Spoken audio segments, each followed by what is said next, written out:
Assalamualaikum warahmatullahi wabarakatuh. Perkenalkan, nama saya Devi. Saya mahasiswi dari Universitas Kader Bangsa Palembang. NIM 21251010P.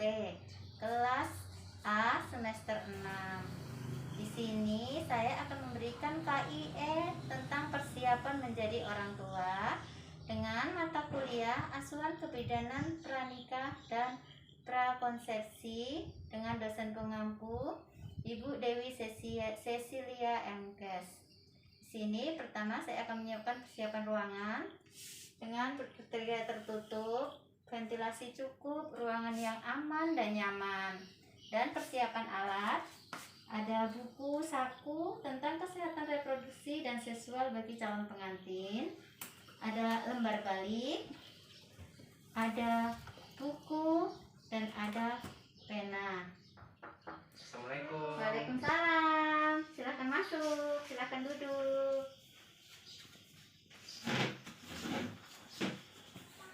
Perkenalkan, nama saya Bidan Devi. Ada yang bisa saya bantu? Kami mau konsultasi Bu Bidan. Oh, mau konsultasi? Iya. Oh, baik, kalau begitu Ibu mau cuci tangan dulu. Mas sama mbaknya boleh cuci tangan. Ibu mau cuci tangan sama nutup pintu dan jendela ya. Iya. Silahkan cuci tangan.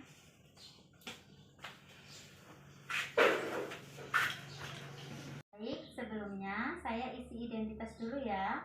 Iya. Nama bapaknya siapa? Bapak Ahmad. Bapak Ahmad. Umur? Umurnya 25. 25 ya. Pekerjaannya apa? Karyawan swasta. Karyawan swasta. Golongan darah? B. B. Alamatnya? Desa Sukarami. Sukarami ya. Ibunya siapa namanya? Nisa, Ibu Nisa. Umur? 23, 23 tahun ya. Pekerjaannya apa? ibu rumah tangga. Rumah tangga. Golongan darah? B, B juga sama ya. Alamatnya juga sama ya. Sukarami ya. Nomor HP-nya berapa? 0812 0812 003 003 1209. 2209. Sudah, ini pernikahan yang pertama ya. Iya. Pernikahan yang pertama. Jadi Bapak dan Ibu kesini tujuannya apa? Kami mau konsultasi Bu Bidan. Konsultasi apa? Ingin cepat punya anak. Oh, ini sepertinya anak ya. Ini udah pernikahannya udah berapa lama? baru Dua bulan. Oh, baru 2 bulan. Masih baru ya? Iya. Masih suasana honeymoon. Jadi Bapak sama Ibu itu kesini sudah nikah 2 bulan, ingin punya anak. Jadi kalau ingin punya anak itu butuh persiapan menjadi orang tua yang baik ya. Iya.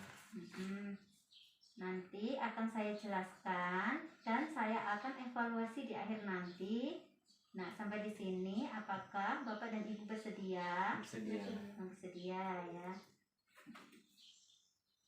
Sebelumnya Bapak sama Ibu sudah pernah tahu belum tentang persiapan menjadi orang tua? Misalnya dari internet atau dari TV udah pernah dengar?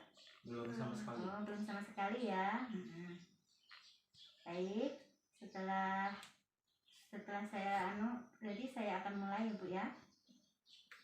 Setelah dilakukan tentang KIE menjadi orang tua, jadi tujuannya itu ya Bu ya, yang pertama untuk Bapak sama Ibu memiliki persiapan menjadi orang tua dan memiliki pengasuhan yang benar agar mampu membantu anak-anak menjalani masa tumbuh kembang dengan baik, benar, dan menyenangkan. Persiapan menjadi orang tua itu sendiri meliputi persiapan fisik, persiapan mental, persiapan ekonomi, dan kesetaraan gender dalam persiapan menjadi orang tua. Ini kehamilan yang pertama ya, Ibu sama Bapak ya. Jadi persiapan fisik yang pertama itu usia ibu yang bagus untuk merencanakan kehamilan itu 20 sampai 30 tahun. Nah, di sini tadi ibunya 23 tahun ya. Jadi udah bagus untuk merencanakan kehamilan ya. Nah, diharapkan nanti setelah umur 35 tahun ibu sudah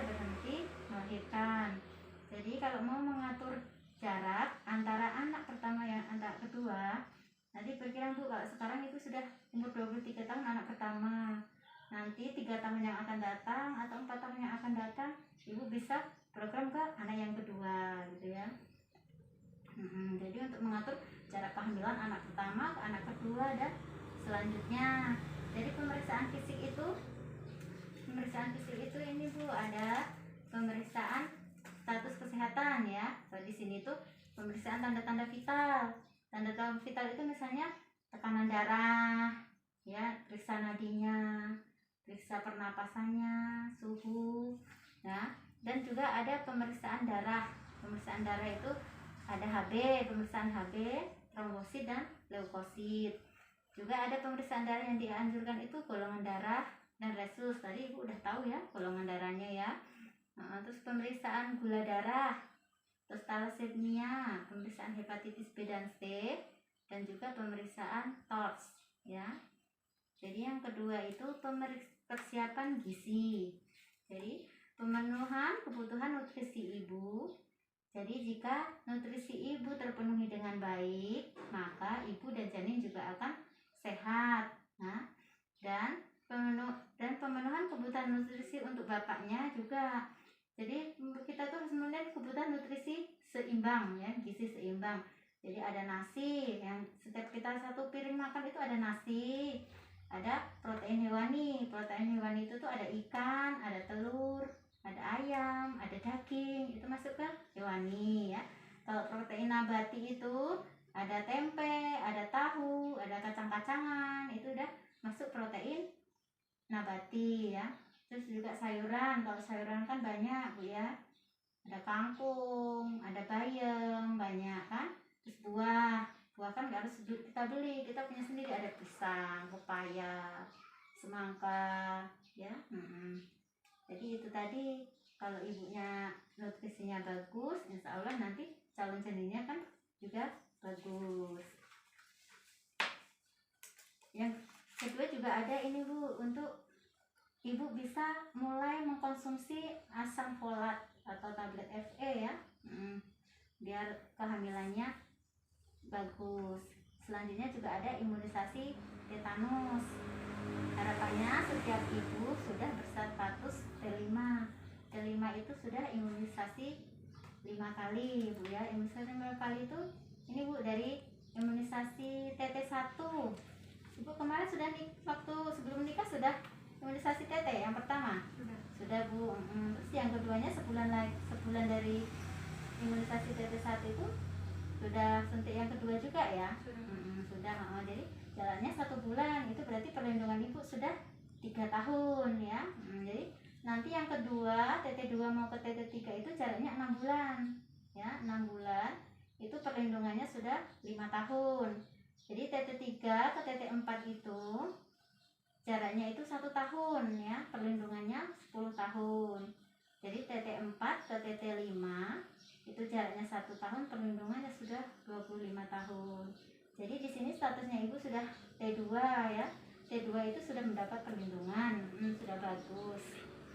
Jadi tips hidup sehat pada calon orang tua, yang pertama itu konsumsi makanan sehat dan bergizi seimbang seperti yang saya jelaskan tadi ya. Terus olahraga teratur, setiap hari olahraga dari 5 menit, 10 menit, tapi kan setiap hari ya. Terus yang ketiga itu istirahat yang cukup. Terus atur waktu makan. Kalau makannya itu disiplin, kalau memang sarapannya jam 7, makan siang jam 1 atau jam 12, gitu ya. Jadi disiplin. Yang kelima itu kurangi asupan gula. Jadi jangan nggak terlalu mengkonsumsi yang manis-manis. Boleh tapi harus dikurangin seimbang gitu, jangan terlalu banyak. Karena biasanya kalau yang berlebihan itu tidak bagus gitu ya. Terus hindari stres. Yang ketujuh, banyak minum air putih, minimal itu 8 gelas ya. Terus bapak juga berhenti merokok. Masih merokok enggak? Enggak. Sudah enggak, bagus. Terus kecukupi kebutuhan vitamin dan menjaga kebersihan lingkungan. Dan yang paling penting adalah persiapan mental ya Bu ya, karena setiap calon ibu hamil yang hamil wajib bahagia dan sehat. Jadi bapaknya harus bisa membuat ibunya bahagia ya. Adaptasi psikologis kepada calon orang tua. calon ibu dan calon ayah juga wajib mendiskusikan apa saja perubahan menjadi orang tua. Jadi kalau sudah jadi orang tua itu banyak yang berubah, nggak seperti kayak kemarin waktu masih bujang dan masih gadis ya. Pada waktu masih berdua seperti ini, nanti sudah berbeda. Kira-kira nanti kesulitan apa saja yang dilalui dan didiskusikan juga solusinya agar nanti bila hal-hal tersebut terjadi kedua pasangan dapat melaluinya ya. Terus selanjutnya itu persiapan ekonomi ya. Persiapan ekonomi diskusikan dengan pasangan. Nanti di rumah itu diskusi kira-kira apa saja kewajiban tambahan bila sudah ada bayi. Jadi di apa ya, nanti pengeluarannya apa kalau sudah punya bayi itu kan banyak ya Bu ya. Seperti biaya persalinan, terus beli baju bayi dan perlengkapan bayi yang lain. Dan jangan lupa siapkan juga dana simpanan dan dana tak terduga bila nanti sewaktu-waktu terjadi sesuatu. Jadi sudah punya tabungan gitu ya. Terus kesetaraan gender dalam persiapan menjadi orang tua. Jadi kesetaraan gender itu kalau banyak itu sekarang tuh banyak labelnya ya Bu ya. Kalau laki-laki tuh kuat, kalau perempuan itu lemah. Kalau yang bekerja itu hanya boleh laki-laki, perempuan hanya boleh di rumah ngurusin rumah, nyapu, masak, ngepel, ngurusin anak. Jadi kalau nanti sudah punya anak, kewajiban orang tua itu sama dalam mendidik anak. Jadi bukan hanya tugas ibu saja, tapi juga seorang tugas suami, seorang bapak. Kalau sudah punya anak kan sudah jadi bapak, jadi tugasnya bantu istrinya, bantu mendidik anak-anaknya ya. Jadi ibu juga bisa mempersiapkan laktasi dengan mengetahui bagaimana cara menyusui yang benar, mulai searching Ibu ya. Menyusui yang benar itu yang bagaimana. Nanti kalau sudah punya bayi bisa kesini lagi, bagaimana cara menyusui yang benar, jaga kebersihan payudara, dan motivasi diri untuk dapat menyusui bayi secara eksklusif selama 6 bulan ya, dan bisa dilanjutkan hingga bayi berusia 2 tahun. Bagi ibu yang bekerja atau kalau ibunya mau pergi misalnya juga bisa mempelajari bagaimana memberikan ASI dengan cara memompa. Jadi bisa tetap memberikan ASI eksklusif, jadi memompa ASI dan menyimpannya ke dalam kulkas. Nah itu tadi penjelasan dari saya. Apakah Bapak dan Ibu sudah paham? Paham. Nggak salah ya. Baik, nanti memang kalau ada yang belum paham bisa datang kembali ke sini untuk konsultasi dengan saya atau ke tempat pelayanan kesehatan yang terdekat. Ibu, kalau begitu saya pamit. Oh iya, terima kasih sudah berkunjung ke sini. Mudah-mudahan nanti sampai di rumah didiskusikan ya apa yang saya jelaskan tadi. Ya. Nah itu tadi KIE saya kepada pengantin baru yang ingin memberi keturunan dan memberikan persiapan menjadi orang tua yang baik. Sekarang saya akan melakukan cuci tangan. Cuci tangan menggunakan 6 langkah.